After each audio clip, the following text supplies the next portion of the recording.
Memanglah dalam bahasa Melayu ada perkataan teman, tapi penggunaan yang lebih sesuai adalah kawan. Kami pergi bersekolah bersama kawan-kawan, bersama rakan-rakan, ni bersama teman-teman. Nampak sangatlah dia memang guna bahasa Indonesia. Banyak yang cikgu jumpa dalam kalangan awak ni. Apa? Kurang-kurang sikit tengok konten Indonesia tu. Viral, seorang guru di negeri Malaides kecewa karena murid-murid yang dididiknya dalam lembar jawaban dari soal tes yang diberikan tidak menjawabnya dengan menggunakan bahasa Melayu Malaides, tetapi menjawabnya dengan bahasa Indonesia. Hal itulah yang membuat sang guru meluapkan kekecewaannya ke media sosial, dan video tersebut akhirnya menjadi viral di negeri Malaides. Cikgu jadi macam, apa ni?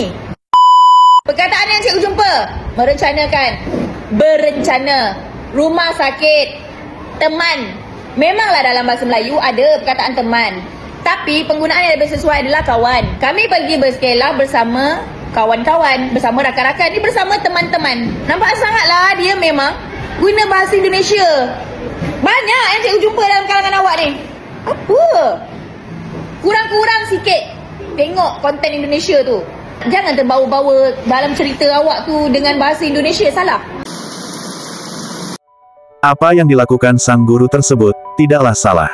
Sebab, ia memang memberikan materi pelajaran bahasa Melayu, dan sudah tentu ia ingin anak didiknya menjawab dan mengembangkan bahasa Melayu Malaides sebagai bahasa nasional. Jika dilihat, memang bahasa Indonesia di negeri Malaides berkembang dengan sendirinya, dan digemari oleh warga negeri Malaides, entah itu melalui media sosial, maupun melalui adaptasi dengan orang-orang Indonesia. Dan bahasa Indonesia memang sangatlah digemari oleh anak-anak negeri Malaides. Namun satu hal yang membuat kita heran dan aneh, mereka sering mengatakan bahwa bahasa Indonesia itu adalah bahasa Melayu.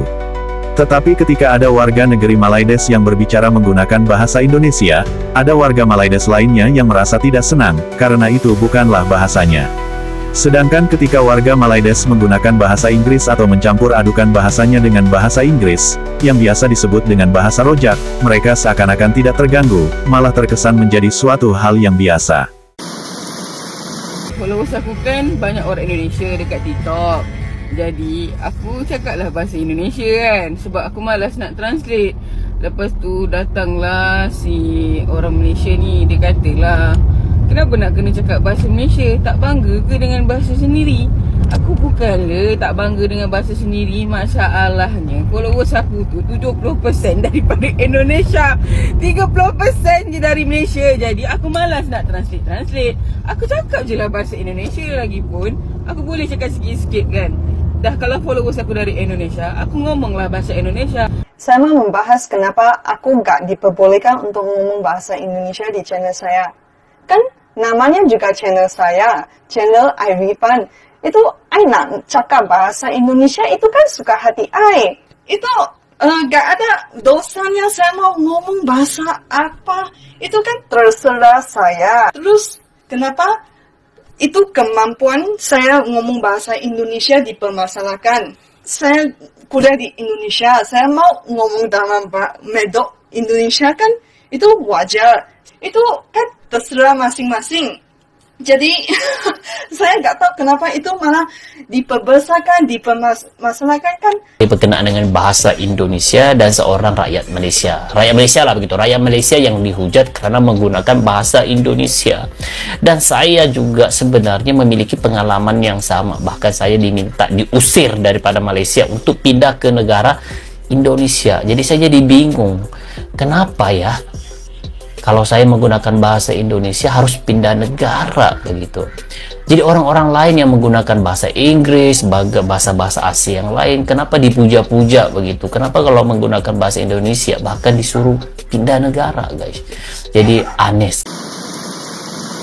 Di sini terlihat sebuah sikap standar ganda yang dilakukan negeri Malaides. Di satu sisi mereka mengklaim bahasa Indonesia adalah bahasa Melayu, namun mereka seakan-akan alergi jika warganya menggunakan bahasa Indonesia. Bahkan dalam seminar, atau simposium, dan beberapa hal acara yang berkaitan dengan tema bahasa, mereka kerap mengatakan bahwa bahasa Indonesia adalah bahasa Melayu. Akan tetapi di pihak lain dalam penerapannya, mereka sepertinya tidak ingin warganya menggunakan bahasa Indonesia. Dan sikap perlakuan tersebut berbanding terbalik dengan warganya yang menggunakan bahasa Inggris, atau bahasa rojak, yang tidak menggunakan bahasa Melayu dengan baik.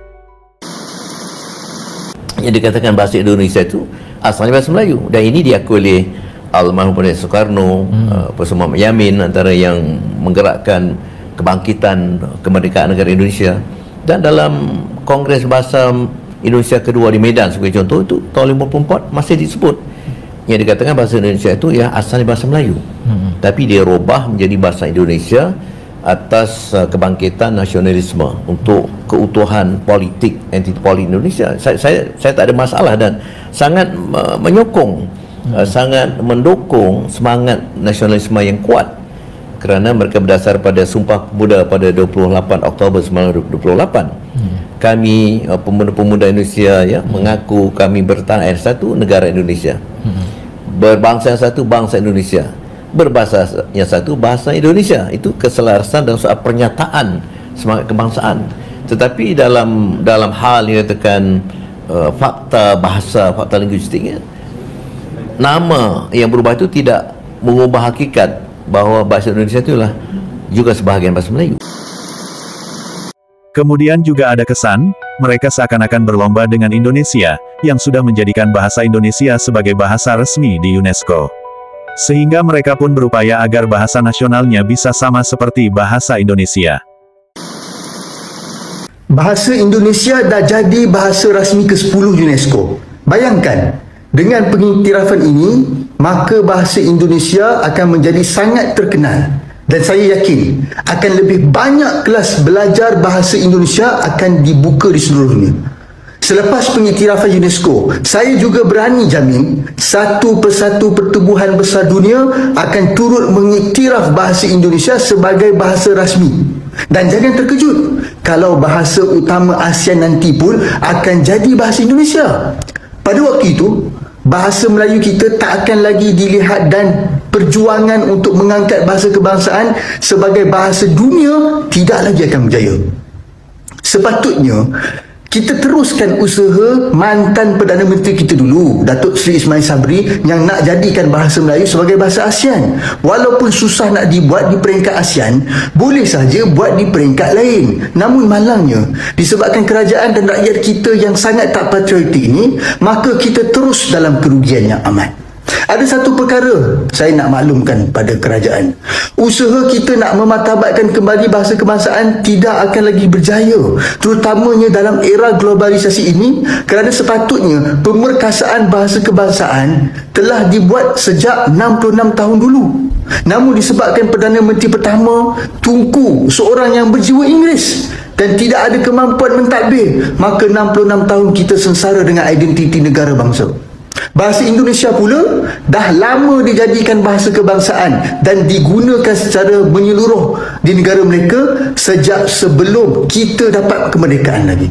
Syabas Indonesia, anda beruntung mempunyai seorang pemimpin dan kerajaan yang hebat dan luar biasa.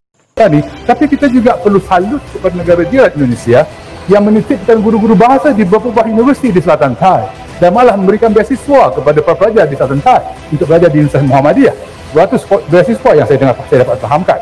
Lalu tindakan kita sebagai pemerintah Malaysia yang peka kepada bahasa Melayu tidak dilakukan.